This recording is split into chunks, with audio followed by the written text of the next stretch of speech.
Hello नमस्कार जय Hind friends my name is Nitesh Kumar. Welcome back to maths by Ashish sir classes. दोस्तों आज हम करेंगे सुपरफ्लुअस स्लैंग्स। ये एसएससी में कई बार पूछ लिए जाते हैं और क्योंकि ये कोई पर्टिकुलर चैप्टर नहीं है तो इसका अंदाजा स्टूडेंट्स को नहीं लग पाता। सबसे पहले देखिए कि सुपरफ्लुअस का मतलब क्या होता है। सुपरफ्लुअस का मतलब होता है एक्स्ट्रा, मोर देन नेसेसरी। तो सुपरफ्लुअस में क्या होता है, सुपरफ्लुअस स्लैंग्स में कई बार आपको एक वर्ड को समझाने के लिए या एक वर्ड को बताने के लिए दो वर्ड्स लिख के दे दिए जाते हैं, जो गलत होता है, एरर होता है। जैसे कि आपको जब बोलना होता है कि वह मेरा कजन है, इंग्लिश में ही इज माई कजन, सो हम बोल देते हैं he is my cousin brother. It's okay, spoken में कोई दिक्कत नहीं है, लेकिन अगर आपके एसएससी के एग्जाम में कजन ब्रदर लिखा आ जाए तो वो एरर होगा, वो गलत होगा। आपको ब्रदर नहीं लगाना है, आपको यूज करना है सिर्फ कजन। तो इसी तरीके से अगर मान लीजिए कहीं लिखा आता है रिटर्न बैक, सो क्या होता है कि अगर हमें इसके बारे में नहीं पता होगा तो हम जल्दी जल्दी पढ़ लेंगे और एरर एरर हमसे फाइंड नहीं किया जाएगा। सो रिटर्न के साथ कभी भी बैक नहीं आता। इस तरीके के स्लैंग्स को बोला जाता है सुपरफ्लुअस स्लैंग्स। एसएससी एग्जाम्स में आपको common errors, sentence improvement, fill in the blanks कहीं भी देखने को मिल सकता है। हमारा टारगेट है कि आप हमारे वीडियोस देखें तो आपके प्रीलिम्स मेंस दोनों क्वेश्चंस में बेनिफिट हो। हम करेंगे आज कॉमन एरर्स, जिसमें सुपरफ्लुअस स्लैंग्स हम आपको बताएंगे। आप एसएससी के किसी भी एग्जाम की प्रिपरेशन कर रहे हैं तो सब्सक्राइब करिए maths by Ashish sir classes. और हमारी एक प्लेलिस्ट है कॉमन एरर्स ग्रामर टॉपिक्स के नाम से, जिसका लिंक आपको डिस्क्रिप्शन बॉक्स में भी मिल जाएगा। वहां पर हमने सारे चैप्टर्स आपको कराए हुए हैं, आप जाकर के देख सकते हैं। चलिए स्टार्ट करते हैं टॉपिक। टॉपिक स्टार्ट करने से पहले थोड़ा छोटा सा एग्जाम्पल, जैसे मान लीजिए कुछ वर्ड्स होते हैं, रिटर्न हो गए, रिकॉल हो गए, रिपीट हो गए, रिकास्ट, रीराइट, रीट्रीट, रीसीड, जिसका मतलब ही होता है कहीं ना कहीं बैक देना। जैसे रिपीट का मतलब दोबारा से करना, रिपीट दोबारा करना। रिटर्न मतलब वापस जाना। सो ऐसे वर्ड्स के साथ आप कभी भी बैक का यूज नहीं करेंगे। ऐसे ही कुछ और वर्ड्स हैं जैसे रीबॉर्न, रीबिल्ट, रिकास्ट, रिकॉल, इनके साथ आप अगेन का यूज नहीं करेंगे। इसी तरीके से कुछ वर्ड्स होते हैं, ये वाले वर्ड्स इंपॉर्टेंट हैं, जैसे ओवरराइड, ओवरटर्न, ओवरशैडो, ओवरशूट, ओवरटॉप। इन सभी के अंदर ओवर ऑलरेडी मिला हुआ है, तो हम इनके साथ ओवर का कभी भी यूज नहीं करते। अगर आप चाहें तो वीडियो पॉज करके इसको एक दो बार और पढ़ सकते हैं, क्योंकि ऐसे वर्ड्स आपको याद होने चाहिए। एग्जाम में दिख गया तो आपको कितनी आसानी हो जाएगी, आपके लिए फटाफट आप आंसर कर देंगे। और जरा कुछ वर्ड्स देखिए, आप चाहें तो इसको नोट डाउन भी कर सकते हैं, स्क्रीनशॉट ले सकते हैं। जैसे कॉन्सर्ट, कॉन्सर्ट का मतलब क्या होता है? कॉन्सॉर्ट का मतलब होता है आपका पार्टनर, चाहे पति के लिए पत्नी हो या पत्नी के लिए पति। कॉन्सॉर्ट का मतलब होता है पार्टनर। तो कॉन्सॉर्ट वाइफ नहीं होता, क्योंकि कॉन्सॉर्ट का मतलब अगर आप किसी हस्बैंड के कॉन्सॉर्ट की बात करेंगे तो ऑब्वियस सी बात है आप उसके वाइफ की बात कर रहे हैं। उसी तरीके से कॉन्सॉर्ट के साथ हस्बैंड यूज नहीं होता। एग्जाम में कॉन्सॉर्ट हस्बैंड यूज कर देगा, कॉन्सॉर्ट वाइफ यूज कर देगा, हमें पता ही नहीं होगा तो हम कैसे करेंगे। कॉन्सॉर्ट के साथ ना तो हस्बैंड आएगा ना तो वाइफ, ठीक है। इसके साथ देखिए फाइनल कंक्लूजन, ये आप लोगों ने शायद पढ़ा भी होगा। फाइनल कंक्लूजन किसी भी चीज का नहीं निकलता, क्योंकि कंक्लूजन ऑलरेडी फाइनल होता है अपने आप में, उसके साथ फाइनल का यूज नहीं करते। काइंडली रिक्वेस्टेड में काइंडली, हम काइंडली रिक्वेस्टेड लिख के दे देंगे। आपको अगर ये चैप्टर आपने पढ़ा होगा, ये वीडियो देखा होगा तो आप जरूर कर देंगे, लेकिन नॉर्मली आप अंदाजा नहीं लगाएंगे कि काइंडली रिक्वेस्टेड में कोई एरर हो सकता है। सपोजिंग के साथ इफ नहीं आएगा, क्योंकि सपोजिंग और इफ दोनों का मतलब सेम ही है, सपोज करना। Final service, sorry, funeral service में सर्विस नहीं आता, क्योंकि फ्यूनरल का मतलब क्या होता है, जैसे जो मरने के बाद जो अंतिम संस्कार किया जाता है, उसकी सारी सर्विसेज के अंदर ऑलरेडी फ्यूनरल को कहा जाता है। उसमें जितनी भी सर्विसेज आती हैं, तो फ्यूनरल के साथ सर्विस नहीं लगाएंगे। During the period of war, देखिए ड्यूरिंग का मतलब क्या होता है, टाइम, तो ड्यूरिंग द वॉर सही होगा, क्योंकि ड्यूरिंग द वॉर का मतलब होता है वॉर का समय। सो उसके साथ आप पीरियड जो लगाएंगे वो सुपरफ्लुअस हो जाएगा। उसी प्रकार से म्यूचुअल फ्रेंड नहीं होता, कॉमन फ्रेंड होता है। म्यूचुअल एग्रीमेंट नहीं होता, सिर्फ एग्रीमेंट होता है, क्योंकि एग्रीमेंट का मतलब ही है दो लोगों के बीच म्यूचुअल अंडरस्टैंडिंग के साथ। सो म्यूचुअल लगाने की जरूरत नहीं है। इक्वली ये बहुत पूछा जाता है, equally as good as. Equally का मतलब भी हो गया इक्वल, और एज गुड एज का मतलब भी हो गया इक्वल, तो हम इक्वली का यूज नहीं करेंगे। कंसेंसस में ओपिनियन नहीं होगा, क्योंकि देखिए मैं आपको कुछ शब्द बताता हूं, जैसे डिस्कस, डिस्कशन। एक हो गया आपका इलिस्ट्रेट, इलिस्ट्रेट का मतलब होता है ना उदाहरण देना। इसके बाद हो गया आपका कंसेंसस, कंसेंसस के बाद ओपिनियन, और इनके बाद अबाउट। ये कभी नहीं आता, एग्जाम में आ जाएगा डिस्कशन अबाउट, आपको अंदाजा नहीं लगेगा कि ये गलत है। सो मैंने यहाँ पे आपके साथ थोड़ा टाइम लिया है, कोई बात नहीं, बट आपको एक बार समझ में आ जाएगा तो बहुत बेनिफिट होगा आपके लिए। जैसे आप अब क्वेश्चंस देखना स्टार्ट करिए, आपको खुद ही अंदाजा लग जाएगा कि कितना हेल्पफुल होगा ये आपके लिए। All members of the board are kindly requested to appear in the next meeting. Superfluous slang पता है तो देखिए कितना इजी है कि आपने भाई अंदाजा लगा लिया कि काइंडली का मतलब भी होता है रिक्वेस्ट करना, रिक्वेस्ट का मतलब भी होता है रिक्वेस्ट करना, तो दोनों एक साथ नहीं आएगा। नहीं अंदाजा होगा तो आप पूरे सेंटेंस में एरर ढूंढते ढूंढते रह जाएंगे, आपको कहीं मिलेगा नहीं। आगे देखिए, within an hour journey, एक घंटे की जर्नी के अंदर अंदर, we will approach near Patna. So या तो आप लगाइए वी विल अप्रोच पटना या we will reach near Patna, क्योंकि अप्रोच और नियर दोनों का मतलब सेम होता है, तो एरर यहाँ पे है, आप नियर हटा देंगे। करेक्ट। आगे देखिए, When he lent me some books, जब उसने मुझे कुछ किताबें उधार दी, he asked me to return them back by the end of the month. आप वीडियो पॉज करिए और खुद से बताइए इसका आंसर क्या होगा। जब उसने मुझे पुस्तक उधार दी तो उसने मुझे कहा कि तुम इसे रिटर्न बैक कर देना इस महीने के अंत में। सो आप किसी से बोलोगे क्या भैया मेरी बुक मुझे रिटर्न बैक कर देना, तो सामने वाला बोलेगा यार क्या बात कर रहे हो तुम, एक ही बात को दो दो बार बोल रहे हो, या तो रिटर्न बोलो या तो बैक बोलो। सो फिर इसका मतलब आपका बैक में एरर है, आप लगाएंगे return them by the end of the month. आगे देखिए, अगेन आप खुद से पॉज करके मुझे बताइए क्या गलत हो सकता है। ही डिनाइड, उसने मना कर दिया, that he was not present at the spot of occurrence. At the spot of occurrence मतलब घटना का समय, घटना का वक्त, जगह मैं नहीं था, उसने मना कर दिया। अब आपको इसमें क्या सुपरफ्लुअस मिल रहा है, जरा मुझे पॉज करके बताइए वीडियो कमेंट में, इसका जनरली मुझे आप बताइए।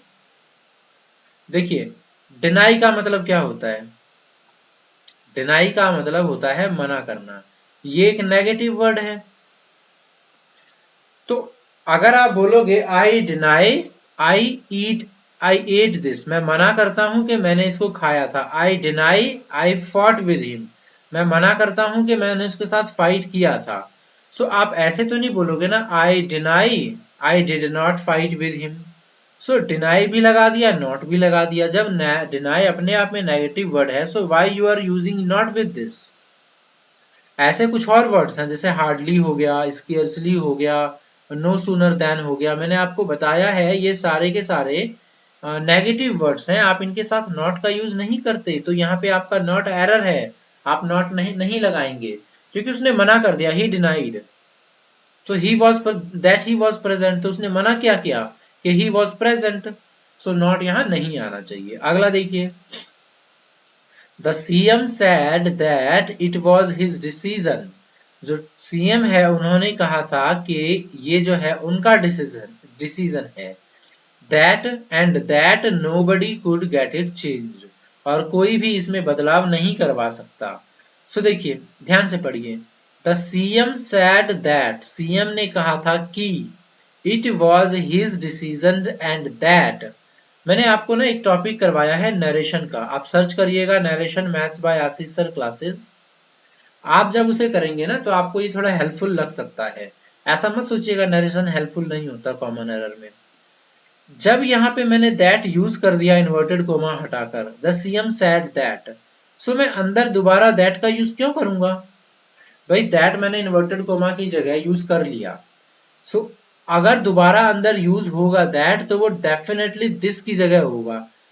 नरेशन में दिस को चेंज करते हैं दैट में इन्वर्टेड स्पीच के अंदर। सो दिस नोबडी तो नहीं होता ना, दिस नोबडी नहीं होता तो दैट नोबडी भी नहीं होगा। The CM said that it was his decision and, जब एंड आ रहा है ये कोई दूसरा, दैट तब यूज हो सकता है जब कोई दूसरा सेंटेंस स्टार्ट करेंगे आप अलग से, मगर यहाँ तो ऐसा कुछ नहीं है, सिंपल बोला जा रहा है and nobody could get it changed. So आप दो बार दैट यूज नहीं करेंगे तो यहाँ पे आपका इस दैट में एरर है। देखिए कितना माइनर सा एरर था, बहुत मुश्किल हो जाता है ना पता लगाना, इसीलिए आप वीडियो को एंड तक देखिए और इंपॉर्टेंट पॉइंट्स को नोट डाउन करके रखिए। अगला देखिए, when he lent me some books. Okay ये तो आपका रिपीट हो गया लगता है, इसके लिए सॉरी, रिटर्न के साथ बैक नहीं आएगा। अगले क्वेश्चन पे चलते हैं। माई फ्रेंड आस्क्ड मी, मेरे फ्रेंड ने मुझसे पूछा था, if I had sufficient enough money to pay the bill. तो अब यहाँ पे आस्क आ गया तो हमें पता चल गया कि इसका जो यहाँ पे जो इन्वर्टेड कोमा को हटा करके हम लगाएंगे तो हम इफ लगाएंगे या वेदर लगाएंगे, दैट नहीं होगा। यहाँ पे भी एरर दे सकता है, तो अगर आप आस्क देखते हैं तो आप यहाँ पे भी देखिए कहीं दैट तो नहीं है। If I had enough sufficient money, so या तो आप इनफ लगाइए या आप सफिशियंट लगाइए, आप दोनों का यूज एक साथ नहीं कर सकते क्योंकि दोनों का मतलब सेम ही होता है। अगला देखिए, the student requested the teacher to repeat the answer again. देखिए the student requested the teacher to repeat the answer, खत्म, यही खत्म हो जाना चाहिए आपका सेंटेंस। अगेन आप क्यों लगाएंगे भाई, अगेन की तो कोई जरूरत नहीं है ना, टीचर ने इससे रिक्वेस्ट किया स्टूडेंट ने कि चैप्टर को या आंसर को रिपीट करिए, so we can't use again, again मतलब हम दोबारा अगेन यूज नहीं कर सकते। अगला सेंटेंस देखिए, the policeman forbid the thief not to run away. यानी पुलिस वाले ने क्या किया, उसने फॉरबिड किया थीफ को कि आप मत दौड़ो। सो इसमें क्या एरर हो सकता है जरा बताइए। फॉरबिड का मतलब क्या होता है, पहले तो आप ये बताइए फॉरबिड का मतलब क्या होता है। फॉरबिड का मतलब होता है मना करना। क्या मतलब होता है, मना करना। जैसे आप लोगों को डिनाई शब्द बताया गया था थोड़ी देर पहले, डिनाई का मतलब होता है मना करना। इसके साथ आप अगर नॉट यूज करेंगे तो वो गलत होगा, इनकरेक्ट होगा, वर्जित होगा, क्योंकि फॉरबिड का मतलब ही हो गया ना मना करना, तो यहाँ पे हम नॉट का यूज नहीं करेंगे। तो सेंटेंस बनेगा, the policeman forbid the thief to run away. Police वालों ने मना किया भैया चोर को दौड़ो मत, नॉट की जरूरत नहीं है। अगले सेंटेंस पे चलते हैं, the patient is comparatively better today and I hope that he will recover soon. अच्छा आपने एडजेक्टिव चैप्टर में पढ़ा होगा कि हम जैसे अगर मैं कहीं भी मोस्ट टॉलेस्ट, अगर मैं मोस्ट टॉलेस्ट लिख दूं तो बोला जाता है कि दो दो सुपरलेटिव डिग्री का एक साथ आप यूज नहीं कर सकते एक चीज को बताने के लिए। एक चीज को बताने के लिए आप एक ही बार सुपरलेटिव डिग्री यूज करेंगे तो आपको मोस्ट हटाना होता है, क्योंकि मोस्ट भी सुपरलेटिव है और टॉलेस्ट भी सुपरलेटिव है। उसी प्रकार से फ्रेंड्स हम कभी भी किसी सेंटेंस में दो बार कंपेरेटिव डिग्री भी यूज नहीं कर सकते। कंपेरेटिव डिग्री दो चीजों को कंपेयर करने के लिए किया जाता है, तो the patient is comparatively better today. So आज के दिन का कंपैरिजन किया जा रहा है कल के दिन से, कंपेरेटिवली बेटर, तो कंपेरेटिवली कंपेयर आपका एक तरीके से कंपेरेटिव डिग्री हो गया, और यहाँ पे बेटर भी कंपेरेटिव डिग्री हो गया, तो बेटर नहीं आएगा, यहाँ पे आएगा गुड। गुड बेटर बेस्ट, ठीक है। आप मोस्ट बेस्ट का यूज भी एक साथ नहीं कर सकते। अगला देखिए, yesterday in the night she came to study but he studied very little because he was not feeling well। देखिए अब कई लोग क्या करेंगे, यहाँ पे एरर यहाँ लिटिल में ढूंढना स्टार्ट कर देंगे, जबकि यहाँ एरर नहीं है। यस्टरडे इन द नाइट नहीं होता, यस्टरडे इन द नाइट का क्या मतलब है, कल रात के अंदर घुस के नहीं, यस्टरडे इन द नाइट नहीं होता, आपका स्लैंग होता है सिंपल सा लास्ट नाइट। क्या होता है, लास्ट नाइट। तो यस्टरडे इन द नाइट की जगह आपका आएगा लास्ट नाइट। अब ये सेंटेंस सही है। अगला देखिए, this is the new dress which my sister bought it for you. इसमें आप एरर मुझे ढूंढ के दिखा दीजिए। मैं आपको बोलता हूं कि वीडियो पॉज करिए और इसमें जरा एरर ढूंढिए। देखिए, दिस इज द ड्रेस, ये वो ड्रेस है। This is the new dress, ये वो न्यू ड्रेस है जो माई sister bought it for you, जो मेरी सिस्टर ने खरीदा था तुम्हारे लिए। देखिए, सेंटेंस में मैंने आपको पहले भी बताया है कि सब्जेक्ट उतने ही जितने वर्ब होते हैं उतने ही सब्जेक्ट होते हैं जितनों की हमें जरूरत होती है। So this is the new dress, so which my sister bought. So एक सब्जेक्ट का काम आप यहाँ पे दिस कर रहा है इज, एक यहाँ पे सिस्टर कर रहा है वर्ब बॉट। सो यहाँ पे ये इट तो आ गया, लेकिन इस इट का वर्ब कहाँ है, या ये इट किसके लिए शो कर रहा है। आप देखेंगे इस इट की आपको कोई जरूरत नहीं है। This is the new dress which my sister bought for you, आपके लिए खरीदा था। Sister bought it for you की जरूरत क्या है, यहाँ पे बिल्कुल भी जरूरत नहीं है, ये एरर है आपका। सो यहाँ पे आप इट को रिमूव करके अपना सेंटेंस सही करेंगे। अगला देखिए, the thing what you like is not available hair. जो आपको पसंद है वो यहाँ अवेलेबल नहीं है। अब यहाँ पे एरर निकालना बहुत डिफिकल्ट है आपके लिए। क्यों? छोटा सेंटेंस है, समझ में भी नहीं आ रहा, कोई ऐसा स्लैंग भी यूज नहीं किया गया जो एक साथ यूज नहीं किया जा सकता। देखिए, the thing what you like, the thing मतलब कोई वस्तु को रिप्रेजेंट करता है और वॉट भी मतलब उसी चीज को रिप्रेजेंट करता है। द थिंग जो आपको पसंद है, ऐसा कहने की कोई जरूरत नहीं है। आपका ये व्हाट यू लाइक, ये जो आपको पसंद है, या द थिंग यू लाइक, आप दोनों में से कोई एक रखिए। सो एरर आपका फर्स्ट पार्ट में मिल जाएगा आपको। अगला देखिए, she asked me politely where I was going and what I would bring for her. ध्यान से देखिए, शी आस्क्ड मी पोलाइटली, उसने मुझसे पोलाइटली पूछा, where I was going to and what I would bring for her. देखिए, आप अगर बोलेंगे कि भाई मैं मार्केट जा रहा हूं तो आप कैसे बोलेंगे, I am going to market, right. अगर आपसे बोला जाए कि आप बोलिए मैं जा रहा हूं तो आप क्या बोलेंगे, आई एम गोइंग।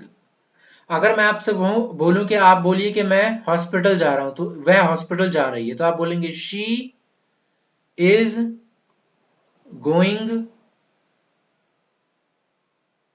हॉस्पिटल। सो आप जरा ध्यान से देख के बताइए मुझे कि यहां पे हमने टू यूज किया, she is going to hospital, okay sorry, she is going to hospital, हमने यहां पे टू यूज किया, हमने यहां पे टू यूज क्यों नहीं किया। सो आपको अब तक तो समझ में आ गया होगा कि हमने टू यूज क्यों किया, क्योंकि हमने आगे डेस्टिनेशन को दिखाया था कि हम कहां जा रहे हैं, लेकिन इस सेंटेंस में कोई डेस्टिनेशन नहीं है तो हम टू का यूज नहीं करेंगे। सो अब आप इस सेंटेंस को पढ़िए, आपको आपका एरर मिल जाएगा। She asked me politely where I was going to. So यहाँ टू की जरूरत नहीं है, where I was going and what I would bring for her, क्योंकि जब आप आगे डेस्टिनेशन नहीं है तो आपको टू की जरूरत भी नहीं है। सो एरर था आपका यहाँ पे टू में। आगे देखिए, in Mumbai I came across with my school friend who had settled there. इसमें एरर मुझे बताइए कहाँ है, क्योंकि ना ये वाला आपको बहुत बहुत ज्यादा देखने को मिलता है, मतलब इसके आने के चांसेस ज्यादा होते हैं। इन मुंबई मैं एक ऐसे दोस्त से मिला जो मेरा स्कूल फ्रेंड था और वहीं सेटल हो चुका था। सो आई केम अक्रॉस एक फ्रेज है, आप समझिए स्लैंग, जिसका मतलब होता है किसी से मिलना। इसके साथ कई बार एग्जाम में आपको कम अक्रॉस का मतलब होता है अचानक मिलना, तो इसके साथ कई बार आपको सडनली लगा के दे देगा तो वो गलत होता है। कम अक्रॉस के साथ कभी भी सडनली नहीं आता, या फिर इसके बाद में आपको विद लगा के दे देगा, वो भी नहीं आता, क्योंकि कम अक्रॉस का मतलब ही होता है अचानक किसी के साथ मुलाकात हो जाना। तो ना तो सडनली आएगा ना विद आएगा, याद रखिएगा इस बात का, ये दोनों के दोनों आपका स्लैंग सुपरफ्लुअस स्लैंग है। अब थोड़ा टाइम को देखते हुए हम थोड़ा जल्दी जल्दी करेंगे, कोई बात नहीं, मैं मेन रूल आपको बताता जाऊंगा। The idea of our principals has surprised all of the school teachers. So इसमें क्या होगा, The idea of our school our principals has surprised all of the school teachers. क्या स्लैंग मतलब क्या सुपरफ्लुअस हो सकता है इसके अंदर, आप बता सकते हैं? देखिए, मैं अगर आपसे बोलूं कि आप बोलिए राम की कार, तो आप कैसे बोलेंगे? दो तरीके से बोलेंगे। राम्स कार, ये जो हमने यूज किया ऊपर अपोस्ट्रोफी, ये पोजेशन को शो करता है, अधिकार को शो करता है। राम्स कार मतलब राम की कार।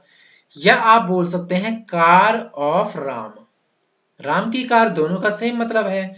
क्या आप यूज ऐसा कर सकते हैं, कार ऑफ राम्स?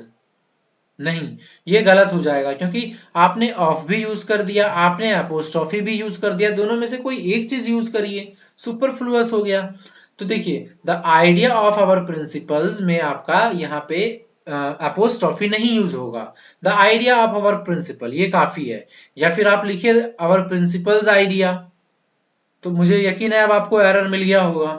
अगला देखिए, द रीजन वाई जो होता है ना, ये कारण को रिप्रेजेंट बताता है, ये कारण बताता है कि भाई कारण most of the people commit crime is they have not been properly educated. कारण बता दिया कि लोग ज्यादातर क्राइम क्यों करते हैं, क्योंकि वो प्रॉपरली एजुकेटेड नहीं होते। सो यहाँ पे देखेंगे आपने बिकॉज यूज किया हुआ है। बिकॉज का मतलब भी होता है कारण। तो द रीजन वाई के साथ कभी भी बिकॉज का यूज नहीं होगा, ये याद रख लीजिए, क्योंकि बहुत इंपॉर्टेंट है ये। द रीजन वाई के साथ कभी भी बिकॉज यूज नहीं होगा, इसको याद रखिए आप। अगला देखिए, they were quite all right when they started arguing with the so called influencer. They were quite all right मतलब वो पूरी तरीके से सही थे जब उन्होंने स्टार्ट किया आर्गुइंग करना सो कॉल्ड इन्फ्लुएंसर। सो कॉल्ड एक ऐसा स्लैंग है जो सामने वाली की हल्की बेइज्जती कर देता है। सो कॉल्ड टीचर मतलब नाम का टीचर, सो कॉल्ड इन्फ्लुएंसर मतलब सिर्फ नाम का टीचर। जैसे आजकल बहुत सारे सो कॉल्ड रिपोर्टर्स हो गए ना, यूट्यूब चैनल खोलते हैं और वो अपना न्यूज देना स्टार्ट कर देते हैं। तो अब इसमें एरर कहाँ है? They were quite all right, quite का मतलब होता है पूरी तरीके से, कंप्लीटली, और ऑल का मतलब भी होता है पूरी तरीके से, कंप्लीटली, दोनों का सेम मीनिंग है। सो हम एक चीज को बताने के लिए दो बार दो सेम मीनिंग के वर्ड्स नहीं यूज कर सकते। सो हमें यहां से एक वर्ड हटाना पड़ेगा। करेक्ट। अगला देखिए, दे स्टेड इन केरला, वे रहते थे केरला में, फॉर अ शॉर्ट पीरियड, रहे थे केरला में for a short period of time, and they return home. देखिए, they stayed in Kerala for a short period of time and they return. देखिए, जब आपने शॉर्ट पीरियड बोल दिया तो इसका मतलब क्या हुआ? शॉर्ट पीरियड का मतलब हुआ कुछ समय के लिए। सो आप उनके साथ साथ टाइम यूज क्यों करेंगे? या तो आप बोलिए शॉर्ट टाइम या बोलिए शॉर्ट पीरियड, आप दोनों को एक साथ यूज नहीं कर सकते। आप इनके साथ ड्यूरिंग भी यूज नहीं कर सकते, पीरियड के साथ ड्यूरिंग या टाइम के साथ ड्यूरिंग, आप ये सब यूज नहीं कर सकते, क्योंकि ये ऐसे वर्ड्स हैं जो सेम चीजों को रिप्रेजेंट करते हैं। क्लियर है? चलिए देखिए आगे, many people don't hardly know. मैं इसमें आपको ज्यादा नहीं झाड़ूंगा रूल्स, क्योंकि आपको पता है कि हार्डली के साथ नॉट यूज नहीं किया जाता। ये मैंने आपको हर वीडियो में लगभग इससे रिलेटेड एक ना एक सेंटेंस आ ही जाता है। आगे देखिए, सी रेमबर्स्ड बैक। रेमबर्स्ड का मतलब होता है अपना जो आपने किसी से उधार लिया तो उसको वापस करने वाली मनी को रेमबर्स्ड बोला जाता है। इसकी स्पेलिंग भी याद रखिएगा, क्योंकि इसकी स्पेलिंग भी बहुत ज्यादा बार पूछी गई है आपके एसएससी स्पेलिंग में। सो रेमबर्स्ड का मतलब ही है वापस लौटाना। सो उसके साथ आप why would you use back आप नहीं करेंगे। हमने तो कुछ स्लैंग्स देखे हैं ना इंपॉर्टेंट। आगे देखिए, माई कजन ब्रदर। अब इसमें भी मैंने आपको पहले ही बता दिया है, कजन के साथ ब्रदर सिस्टर नहीं यूज होता, सिर्फ कजन होता है। My cousin is smart enough to become a highly paid actor. अगला देखिए, the last project of the company, company का last project was equally as successful as the first, उतना ही सक्सेसफुल था जितना के पहला प्रोजेक्ट। सो अब आप मुझे बताइए यहाँ पे इक्वली क्यों आएगा? मैंने आपको स्टार्टिंग में ही बताया था कि इक्वली का मतलब ही होता है एज गुड एज का मतलब जितना उतना, इक्वली का मतलब जितना उतना। सो दोनों का यूज एक साथ नहीं करेंगे आप, आपको यहाँ पे इक्वली रिमूव करना पड़ेगा। अब ये सेंटेंस सही है। एज आप या फिर बोल देते कि company was equally successful as the first project, या company was as successful as the first project. तो अब ये सेंटेंस आपका सही है। आगे देखिए, the English teacher said that we should work regularly if we wanted to improve our English। अब यहां पे क्या एरर हो सकता है, देखिए,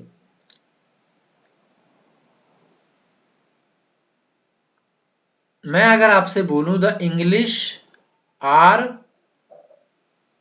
वेरी हॉटी, हॉटी मतलब घमंडी, इंग्लिश इज वेरी डिफिकल्ट, यानी कि इंग्लिश जो है बहुत डिफिकल्ट है। अब मुझे बताइए कि दोनों का दोनों का मतलब क्या है।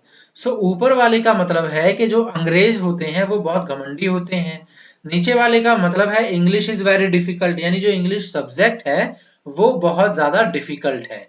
द इंग्लिश, अगर आप इंग्लिश के पहले द यूज कर देंगे, इसका मतलब जो कि अंग्रेज लोगों को भी अंग्रेज इंग्लिश बोलते हैं।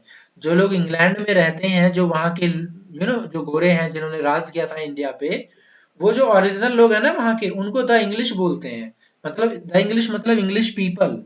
लेकिन सब्जेक्ट के पहले आप द यूज नहीं करेंगे, क्योंकि इंग्लिश का मतलब होता है भाषा। द इंग्लिश टीचर बोलना गलत होगा आपका। द इंग्लिश टीचर का मतलब हो जाएगा अंग्रेज टीचर। मतलब द इंग्लिश टीचर का मतलब जो अंग्रेज टीचर हो, वो मैथ्स का भी टीचर हो सकता है। द इंग्लिश टीचर का मतलब वो मैथ्स का भी टीचर हो सकता है, वो साइंस का भी टीचर हो सकता है, अंग्रेज टीचर है, यानी टीचर इंग्लैंड से है। अगर आपको बोलना है इंग्लिश का टीचर, तो आप बोलेंगे ए टीचर ऑफ इंग्लिश। ये भी याद रखिएगा, इंग्लिश टीचर नहीं होता, हमेशा ए टीचर ऑफ इंग्लिश होता है। क्लियर है ये बात। एरर कहाँ है आपका, पार्ट फर्स्ट में। आगे देखिए, one of my brothers is in teaching line and he teach online. One of my brothers, मैंने बताया था जब भी सेंटेंस की शुरुआत होगी वन ऑफ से तो प्लूरल प्रोनाउन आएगा, प्लूरल है, लेकिन वर्ब जो है वो सिंगुलर आएगा, सिंगुलर है। पर क्योंकि ये सुपरफ्लुअस स्लैंग के बारे में बात कर रहे हैं हम, तो क्या एरर हो सकता है, one of my brothers is in teaching line गलत होता है, इन टीचिंग प्रोफेशन होगा आपका, ना कि teaching line. And he teach online. यहाँ पे टीचिंग लाइन इनकरेक्ट है, याद रखिएगा इस चीज को। कोई प्रोफेशन को शो करने के लिए हम लाइन बोल देते हैं, लेकिन जैसे he is in business line, he is in acting line, पर वो आपका एक्टिंग प्रोफेशन होगा या बिजनेस होगा, टीचिंग प्रोफेशन होगा, आपका टीचिंग लाइन नहीं होगा। आगे देखिए, अकॉर्डिंग टू मी, मेरे अनुसार, एवरीवन शुड अवॉइड, सभी को अवॉइड करना चाहिए, any kind of criminal activity to earn money. मतलब मेरे हिसाब से किसी भी व्यक्ति को अवॉइड करना चाहिए क्रिमिनल एक्टिविटी पैसे कमाने के लिए। एरर कहाँ है, देखिए, आप कभी भी अगर देख लेते हैं अकॉर्डिंग टू हिम, उसके अनुसार, अकॉर्डिंग टू somebody, किसी के अनुसार, अकॉर्डिंग टू राहुल, राहुल के अनुसार, या फिर अकॉर्डिंग टू मी, तो ये सारे सही होंगे आपके, सिर्फ एक को छोड़कर। कौन सा, according to me. According to me नहीं होता, क्या होता है, इन माई ओपिनियन। तो अगर आप कभी भी अकॉर्डिंग टू मी यूज करते हैं, so stop using this, instead use in my opinion.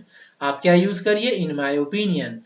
According to me की जगह आएगा इन माई ओपिनियन। अब ये सेंटेंस आपका सही हो गया। आगे देखिए, all his family members are working on some of the prestigious posts. जितने भी उसकी फैमिली के मेंबर्स हैं वो प्रेस्टिजियस पोस्ट्स पे वर्क कर रहे हैं। तो ऑल हिज फैमिली मेंबर्स नहीं आएगा, all the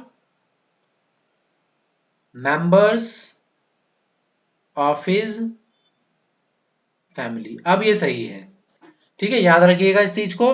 all his family members नहीं होता, all the members of his family होता है, the members of his family. इस तरीके के स्लैंग्स आपको कई बार देखने को मिलेंगे। आगे देखिए, the passing marks in this semester are 35 but you have got just 30। So passing marks नहीं होता। पासिंग मार्क्स क्या होता है? पास मार्क्स होता है। जबकि हम जब डेली लाइफ में बोलने के लिए यूज करते हैं तो हम पासिंग मार्क्स ही बोलते हैं ना, पासिंग मार्क्स। लेकिन पासिंग मार्क्स गलत होता है, आपका पास मार्क्स सही होता है। तो इसको याद रखिएगा, एग्जाम में दिखेगा तो करेक्ट करिएगा। अगला देखिए, he put his sign at the foot of the ladder and posted it without delay। मैं आपको दो शब्द के बारे में बताता हूं, एक है साइन, एक है सिग्नेचर। देखिए, साइन और सिग्नेचर दोनों में क्या डिफरेंस हो सकता है, जरा अंदाजा लगाइए, थोड़ा सेंटेंस में बिठाने की कोशिश करिए। देखिए, साइन होता है वर्ब और सिग्नेचर होता है नाउन। इस बात का ध्यान रखिएगा। साइन क्या होता है? वर्ब, और सिग्नेचर होता है नाउन। तो साइन का यूज आप कर सकते हैं वर्ब की तरह, और सिग्नेचर का यूज आप कर सकते हैं नाउन की तरह। क्लियर है? तो जब भी काम को करने की यानी सिग्नेचर करने की बात आएगी, सो वहां पे आप साइन यूज करेंगे, ना कि सिग्नेचर। तो आपको ऐसे सेंटेंस में क्या करना होता है? वर्ब ढूंढना होता है। जैसे ये ही है आपका सब्जेक्ट, वर्ब ढूंढिए। वर्ब मिल गया मुझको, ये हिज साइन, अपना sign, at the foot. So उसने at the foot of the letter पे क्या छोड़ा? अपना साइन। तो यहाँ पे जब वर्ब ये आ गया तो एक सेंटेंस में एक ही वर्ब होगा एक सब्जेक्ट के लिए। सो दूसरा वर्ब दूसरा वर्ब नहीं हो सकता, तो मैं यहाँ दूसरा साइन यूज नहीं कर सकता। क्यों? क्योंकि यहाँ पे ऑलरेडी एक वर्ब पुट यूज किया गया है, तो मुझे यहाँ पे नाउन यूज करना होगा। तो मैं यूज करूंगा सिग्नेचर। ठीक है, याद रखिएगा इस चीज का। कभी भी साइन और सिग्नेचर का वर्ब यूज वर्ब और नाउन के अकॉर्डिंग करिएगा। इस चीज को थोड़ा ध्यान रखिएगा आप लोग।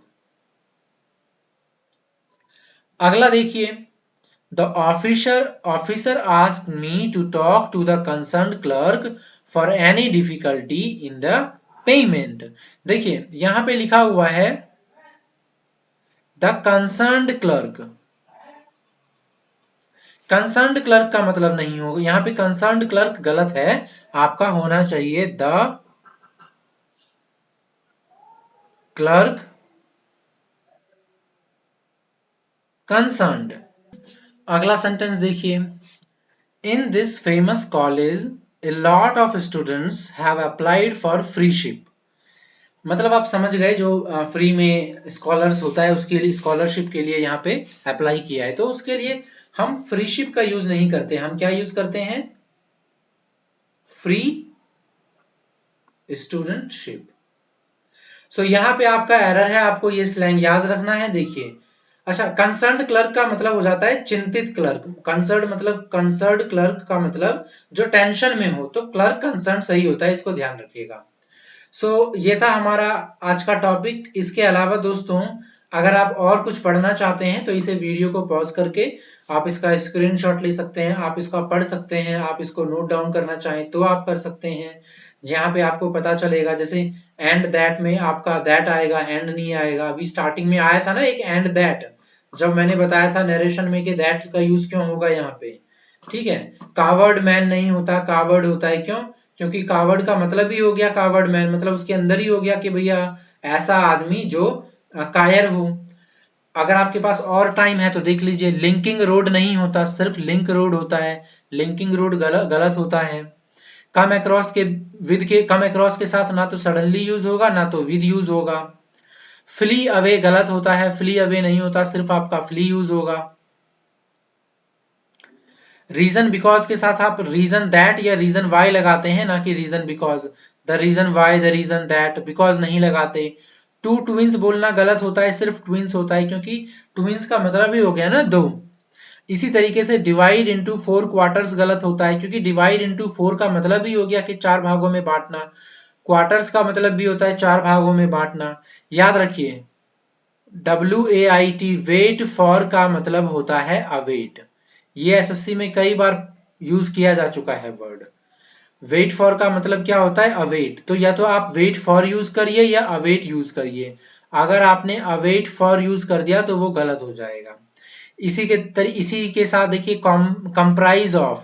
कंप्राइज ऑफ का मतलब कंसिस्ट ऑफ हो सकता है। देखिए यहाँ पे लिखा हुआ है ना कंसिस्ट ऑफ।